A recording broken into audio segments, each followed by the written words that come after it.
This is Corey Little from PNEUBIKE. Let me show you my air-powered bikes. The first air-powered bike was built on an Ashiki road frame with a Cornelius keg and an air compressor sprayer hooked up to a brake lever, operating the very first rotary sequence valve. The second air-powered bike was welded directly to a giant mountain bike. I have a pneumatic clutch installed, and at one point I was directly driving the motor to attempt to do regenerative braking with the engine. This one proved to go about 1.5 miles just on a single tank of air, showing that an air-powered bike was feasible.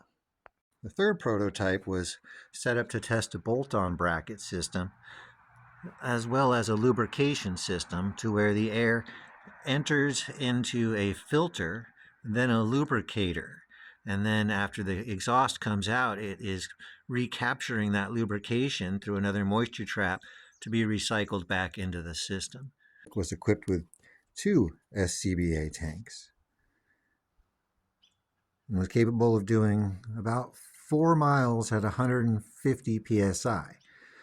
It has a slight timing advance on its intake shutoff, so that 50% of the stroke is expansion. I then built a compressed air powered motorcycle. It has nearly 2,000 pounds of force on those pistons when it's at 200 psi. Massive regulator. What I found with these larger pistons on the motorcycle was that with as little as 15 psi, this bike could move. It actually equates that 15 psi on these cylinders is almost the same as 150 psi on these cylinders. Which means if you were to take cylinders that size and put them on a bike, you could run around with as little as 15 psi, getting the same kind of power this one has, but increasing the efficiency exponentially. If you were to take a cylinder and squeeze it to halfway, you end up with 15 psi. It's because 15 psi is ambient air pressure.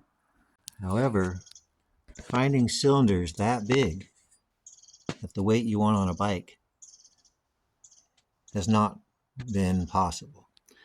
I will have to make them myself. Thanks for watching.